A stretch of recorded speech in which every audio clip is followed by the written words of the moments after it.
Selamat datang balik ke LMST channel saya. So baru-baru ini saya nampak satu komen. Dia tanya ada bau exhaust dalam kereta dia. So dulu kereta saya pun ada masalah ini. Exhaust gas masuk dari boot belakang saya. So saya akan tunjuk satu graf macam mana aliran udara dari exhaust dia naik ke atas, okay?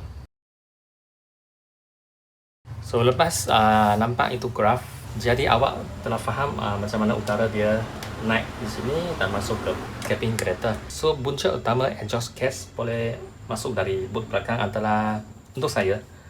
So kereta saya benar mengalami 2 kali kemalangan dari belakang, 1 kali bumper, 1 kali saya langgar itu pompa punya tiang di sini. So mungkin alignment dia rari sikit, so gap dia tak fit lah. So exhaust gas dia boleh masuk dalam sini. So apa yang saya buat adalah saya beli, so kita tampar satu rubber seal di sini, so menghalang gas exhaust masuk.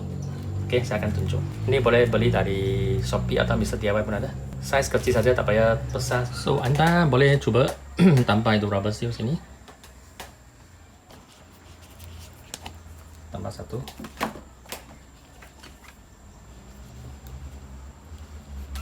So boleh tambah satu rubber seal sini. So bila dia tutup, udara dia susah nak masuk. So bila saya tutup boot,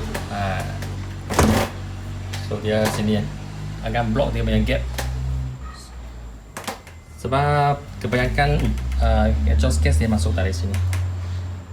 So sebelah sini tak payah risau lah. So biasanya sini lah, boleh tambah sini, okay. Sini pun boleh tambah satu lagi, so extra banyak untuk block exhaust gas lah. Ini memang original punya, okay. Jadi untuk kereta saya memang bau exhaust boleh selesai lah lepas saya tampar rubber seal ini.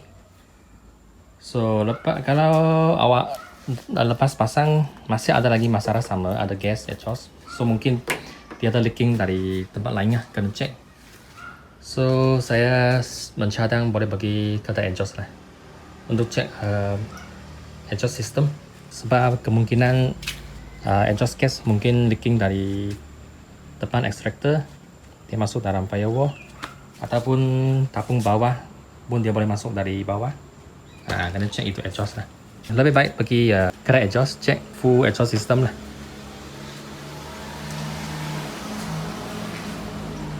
Tapi sebelum pergi cek, bolehlah cuba cara ini dulu. Kalau boleh fix, then ok lah. Kalau tak boleh, then perlu pergi kedai exhaust, cek full exhaust system lah, tengok mana yang leaking. So ok, sekian. Ini saja untuk video ini. Okay.